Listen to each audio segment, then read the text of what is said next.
Estructuras de control iterativas. Las estructuras iterativas, en síntesis, nos van a permitir repetir una instrucción o un conjunto de instrucciones. Dentro de ellas vamos a encontrar a la estructura iterativa for y la estructura iterativa while. Vamos a hablar del bucle for. La sintaxis del bucle for es la siguiente. For, el nombre de una variable, operador in, el nombre de otra variable que denominaremos en este caso estructura. Luego hablaremos un poco más de estructura. Dos puntos y, al igual que pasaba con las estructuras de control condicional, se generan indentaciones. Y esto da pie a un bloque de código que va a pertenecer a este bucle. ¿Cuándo debemos o cuándo podemos usar un for? Un for nos va a ser muy útil cuando necesitemos recorrer una estructura o cuando deseamos repetir un bloque de código un número conocido de veces. Formas de usar un bucle for. El primer caso que vamos a ver es recorrer por elementos. La sintaxis es exactamente la misma que ya habíamos visto. Palabra reservada for, el nombre de una variable que en este caso denominé elemento, operador in, y el nombre de otra variable, que en este caso se denomina estructura. La variable elemento es aquella que va a almacenar los elementos de la estructura a iterar. La variable estructura es aquella que va a almacenar una estructura de datos, que puede ser una cadena de caracteres, listas, tuplas, vectores, diccionarios o matrices.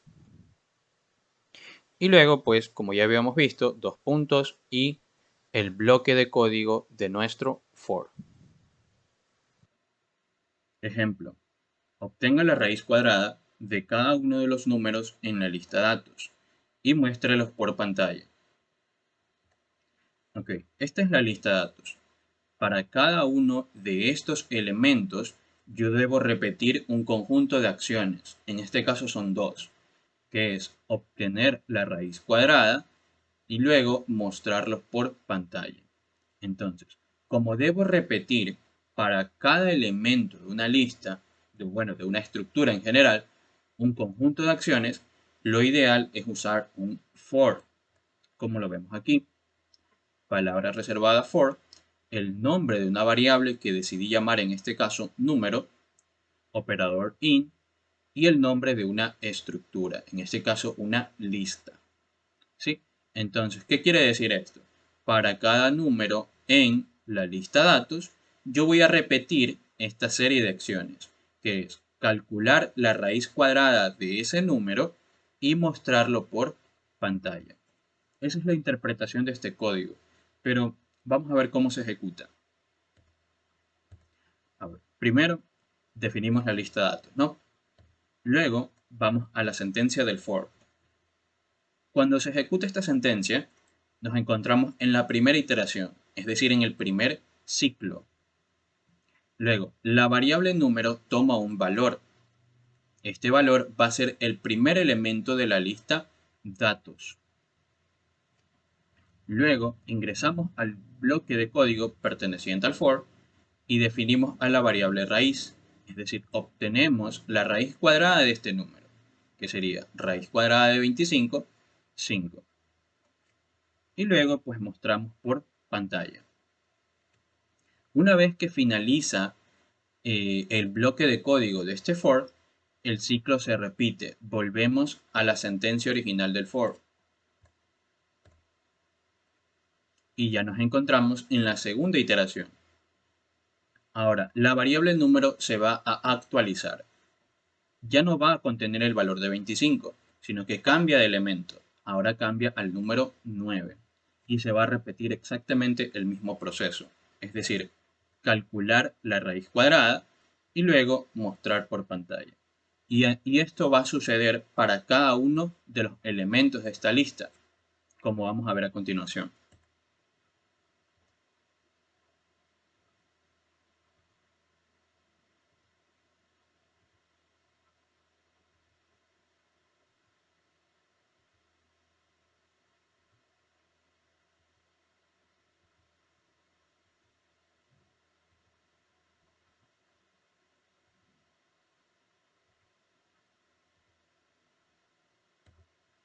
Listo.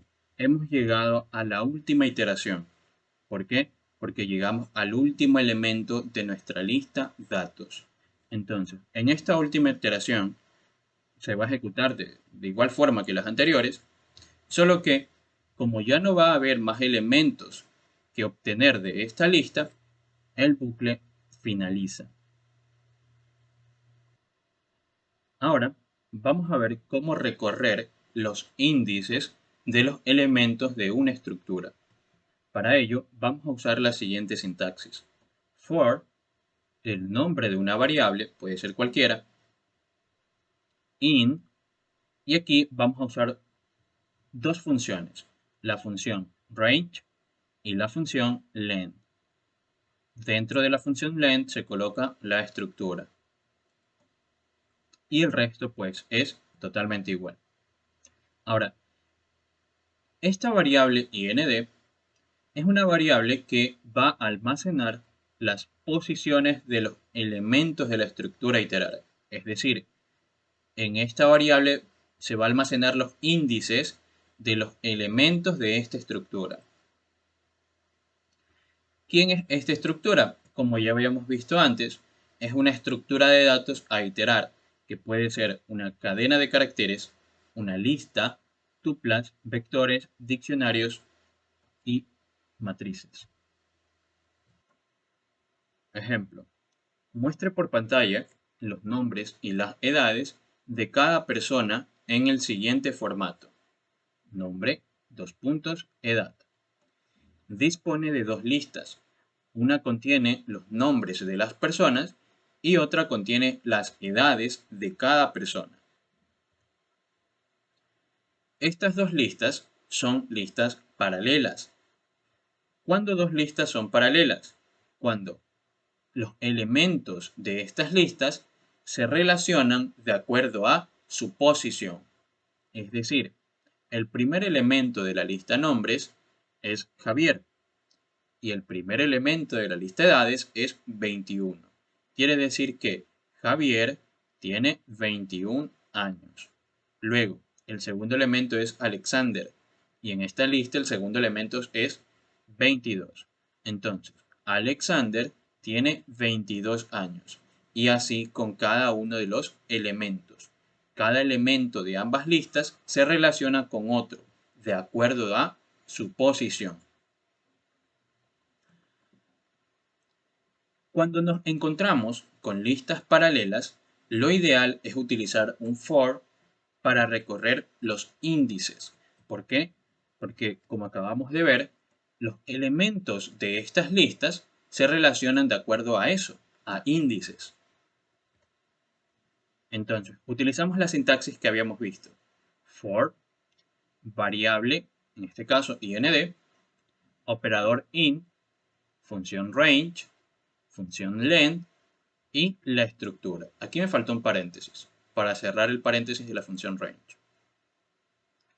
Ok, vamos a explicar un poco para qué nos sirve la función range y la función length. A ver, copiamos esta misma sentencia acá. Ok, todos tenemos que conocer que la función length lo que nos retorna es la cantidad de elementos de una estructura. En este caso, estoy aplicando length de nombres. La longitud de esta lista es 5. ¿Por qué? Porque tengo 1, 2, 3, 4, 5. Tengo 5 elementos y eso está aquí. ¿Sí? For ind in range de 5. Luego, la función range lo que hace es recibir un número y retorna un conjunto de números que empiezan desde 0 y terminan hasta este número menos 1. Es decir, como le pase 5, me da un conjunto de números que empieza en 0 y termina en 4. Si le paso el número 3, me daría un conjunto de números que empieza en 0 y termina en 2, y así sucesivamente. Ahora, presten mucha atención a este conjunto. Si ven la sintaxis de esta sentencia, es similar o es exactamente igual a la primera forma que habíamos visto, a recorrer por elementos.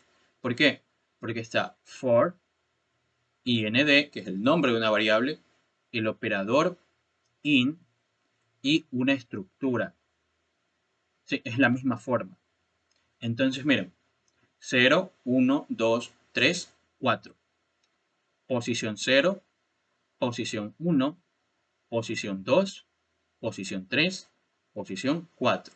Quiere decir que esta sentencia que está aquí, para lo que me va a servir es para obtener un conjunto que contenga las posiciones de mi lista. Y como estas listas son paralelas, estas posiciones también sirven para la lista de acá, porque tienen la misma cantidad de elementos. Posición 0, posición 1, posición 2, posición 3, posición 4. Ok, ahora sí, vamos a ver cómo se ejecuta este código.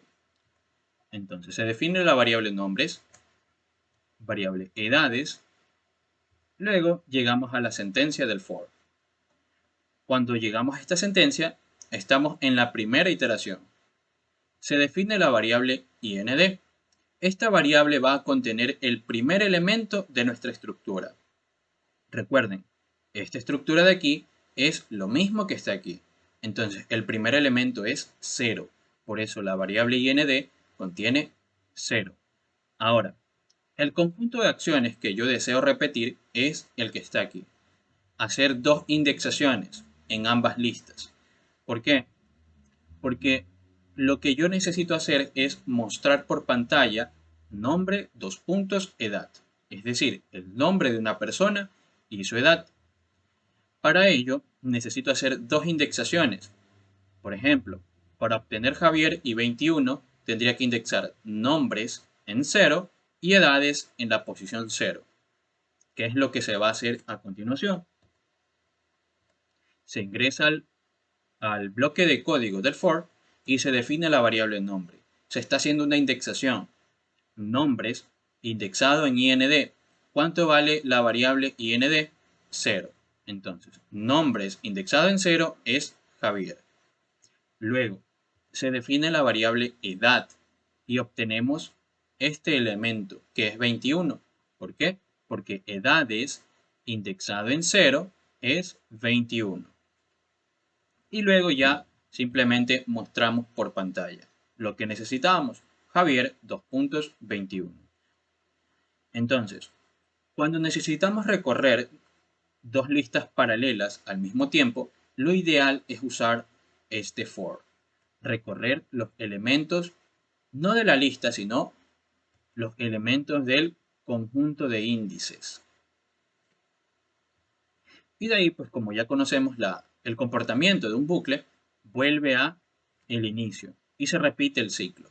Entonces estamos en la segunda iteración, la variable ind se actualiza. Ahora cambia al valor 1, que es el siguiente elemento de su conjunto de índices. Y ahí se repite el ciclo, ¿no? Obtenemos el siguiente nombre, que es Alexander. Y luego obtenemos la siguiente edad, que es 22. Y por último, pues mostramos por pantalla. Y este ciclo se va a repetir como veremos a continuación.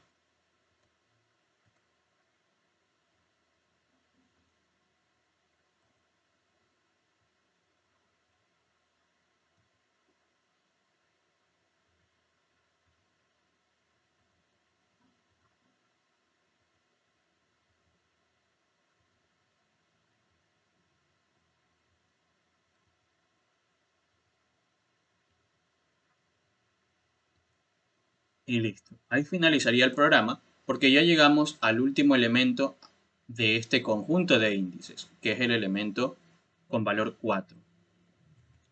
Entonces finaliza nuestro bucle. Otro caso donde es útil utilizar un bucle for es cuando debemos repetir un bloque de código n veces. La sintaxis sería la siguiente: palabra reservada for, el nombre de una variable, en este caso la variable i, operador in, función range, y esta función range va a recibir como parámetro un valor entero. N va a contener la cantidad o el número de veces que deseas repetir las órdenes del bloque. Es decir, si yo aquí ingreso 2, este for se va a encargar de repetir 2 veces todas estas acciones. Si ingreso 5, va a repetir 5 veces todas estas acciones. Vamos a ver un ejemplo. Debe crear un programa que genere números aleatorios. La cantidad de números a generar debe ser solicitada al usuario, así como el rango en el que deben estar estos números. Al finalizar, muestre por pantalla todos los números generados, así como la suma de ellos. Entonces, ¿qué acción yo debo repetir aquí? La de generar números aleatorios. ¿Cuántas veces tengo que repetirlo? En primera instancia no conozco cuántas, pero lo puedo conocer. ¿Cómo? Al momento de pedírsela al usuario. Entonces, este sería el planteamiento de la solución. Primero, debemos importar la librería random, pues esta contiene funciones para generar números aleatorios. Luego, le pedimos al usuario cuántos números desea generar. El usuario me ingresa el número 4. Pero como ese valor lo estoy recibiendo a través de la función input, lo que voy a obtener es un string. Siempre todo valor que recibo a través de la función input es string. Por lo tanto, actualizo el tipo de dato de la variable n y luego pues pido el rango al usuario. El usuario me ingresa de 2 a 10. Entonces obtengo esta cadena de caracteres. En este caso me interesa separar estos valores. Yo quisiera tener en una variable el valor de 2 y en otra variable el valor 10. Para ello vamos a usar la función split y le pasamos el separador guión. De esta manera la función split va a cortar esta cadena donde encuentre el separador y me va a devolver una lista, en este caso con dos elementos. El primer elemento será el string 2 y el segundo elemento será el string 10. Ok, entonces en este lado tengo una lista. El primer elemento se va a almacenar en la variable inicio y el segundo elemento en la variable fin, como vamos a ver. Inicio contiene el string 2 y fin contiene el string 10. Luego actualizamos el tipo de dato de inicio y actualizamos el tipo de dato de fin. Definimos una lista vacía por el momento y ahora sí, ingresamos en el for.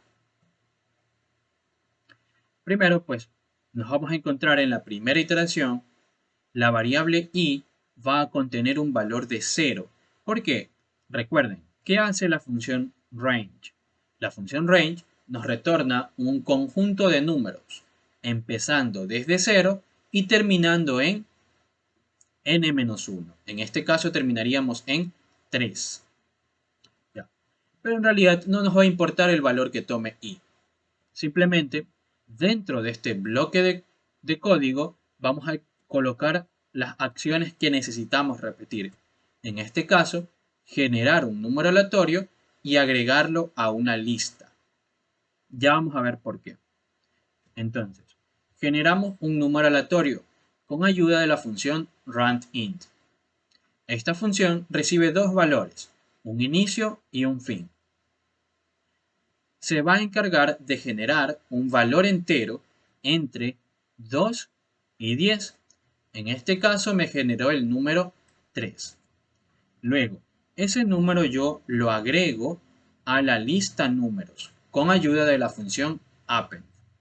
Entonces, mi lista números que inicialmente estaba vacía, ahora contiene un elemento, que es el número 3. Una vez finaliza el bucle, una vez finaliza el bloque de código perteneciente a este bucle, volvemos al inicio. Nos encontramos ahora en la segunda iteración y, como decía, el valor de la variable i en este caso no es de nuestro interés.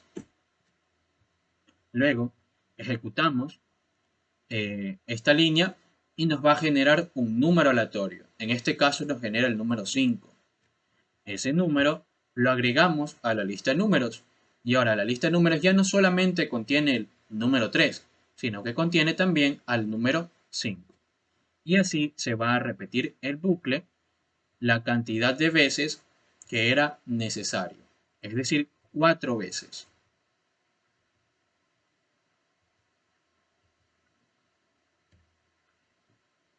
Listo. Una vez que llegamos a la última iteración, se termina el bucle y continúa el programa principal.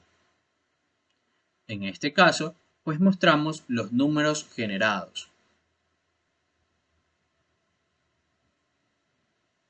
Listo. Ya hemos terminado con todas las formas en las que podemos usar un bucle for.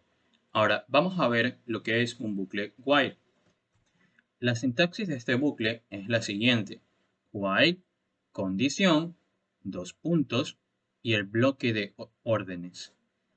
Esta condición va a ser una expresión booleana, es decir, algo que siempre me retorne verdadero o falso. ¿Cuándo vamos a usar un bucle while? Para repetir un bloque de código un número desconocido de veces. ¿Cómo funciona este bucle? Un while siempre verifica su condición, es decir, cuando se ejecute esta sentencia, while verifica esta condición. Si esta condición es verdadera, entonces se ejecuta todo su bloque de código interno, es decir, todas estas sentencias. Una vez finaliza, retorna a la sentencia while y vuelve a verificar la condición. Si esa condición es verdadera, se repite el proceso, es decir, se ejecuta de nuevo este bloque de código y se vuelve a verificar. Este ciclo se va a mantener hasta que esta condición se haga falsa. Es decir, una vez que esta condición es falsa, el bucle finaliza y continúa con las líneas del programa principal. Listo. Vamos a ver un ejercicio para poder entender mejor el bucle while. Pedir al usuario el ingreso de un número par. Si el usuario no ingresa un número par, deberá seguir pidiendo hasta que lo haga. Asuma que el usuario siempre va a ingresar un número entero. Ok, entonces lo primero que deberíamos hacer es pedirle al usuario un número. Ingrese un número par. Listo. Luego debo actualizar ese número a entero. ¿Por qué? Porque yo estoy pidiendo ese valor mediante la función input. Y todo lo que recibo mediante esta función es un string. Listo. Ahora, ¿cómo estructuro el bucle while? Primero, palabra reservada while. Segundo, pienso en la condición que debo plantear. Tercero, pienso en las acciones que debo realizar si esa condición se cumple. A ver, ¿cuál es el objetivo de este programa? De obtener un número par, ¿no? De acuerdo al enunciado, el objetivo de este programa es obtener un número par. Ahora, ¿qué pasa o qué debería pasar si el usuario no me ingresa un número par? Eso me lo dicen aquí. Si el usuario no ingresa un número par, deberá seguir pidiendo hasta que lo haga. Ok, ya conozco cuál es mi condición. Mi condición es que si el usuario me ingresa un número que no sea par, yo debo realizar una acción. ¿Cuál es esa acción? Volver a pedir el número.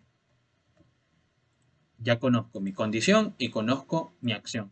Pero esa condición, ¿cómo la escribo en código? ¿Cómo yo puedo verificar si un número es impar?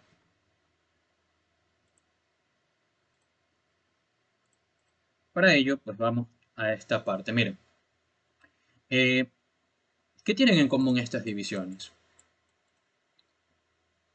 Todos son números pares y todos están divididos para 2. Luego, su residuo es 0. Por lo tanto, yo puedo decir que un número es par cuando su residuo de la división para 2, cuando el residuo de la división para 2 fue 0. Entonces, si un número es par cuando el residuo de la división para 2 es 0, cuando es impar, cuando es distinto de 0. Es decir, cuando el residuo de la división para 2 es distinto que 0. De esta manera yo estoy verificando si el número es impar. Entonces vamos a ver, o bueno, vamos a interpretar este código. Mientras el número sea impar, yo debo volver a pedirle al usuario. Y este bucle se va a repetir hasta que esta condición se haga falsa. Es decir, hasta que el número no sea impar. En otras palabras, hasta que el número sea par. ¿Sí? Ahora, a este bloque interno yo le podría agregar un print. ¿Para qué? Para mostrarle más información al usuario. Le voy a decir que el número que él ingresó